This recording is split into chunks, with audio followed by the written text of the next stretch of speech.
ఎన్టీఆర్ జిల్లాలో డ్రగ్స్ పై దండయాత్ర చేస్తున్నారు పోలీసులు.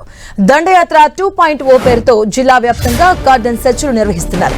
జిల్లాలో మొత్తం 149 డ్రగ్స్ హాట్స్పాట్లు గుర్తించి దాడులు చేస్తున్నామని అడిషనల్ డీసీపీ రామకృష్ణ తెలిపారు. విజయవాడలోని బాంబే, కేజీఎఫ్, నున్నా, అజిత్ సింగ్ నగర్ లో తనిఖీలు నిర్వహించిన పోలీసులు 22 మందికి డ్రగ్స్ పాజిటివ్ వచ్చినట్లుగా నిర్ధారించారు. మొత్తం 109 మంది అనుమానితులకు వైద్య పరీక్షలు నిర్వహించగా వారిలో 22 మందికి పాజిటివ్ వచ్చిందన్నారు.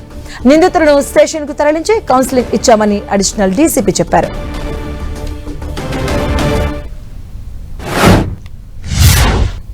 జిల్లాలో 149 హాట్స్పాట్లని గుర్తించడం జరిగింది.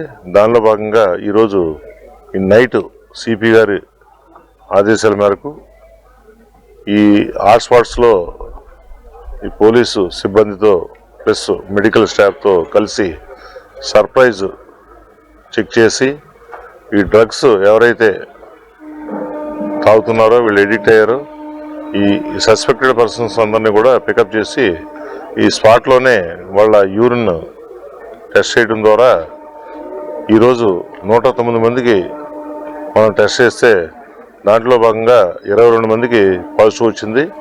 ఈ 22 మందిని కూడా రేపు ఉదయం మన గవర్నమెంట్ హాస్పిటల్కి పంపించి వాళ్ళకి తగిన మెడికేర్ మేము ఇప్పిస్తాం. అలాగే వాళ్ళకి ఈ డ్రగ్స్ వాడటం వల్ల కౌన్సిలింగ్ కూడా ఇవ్వడం జరుగుతుంది.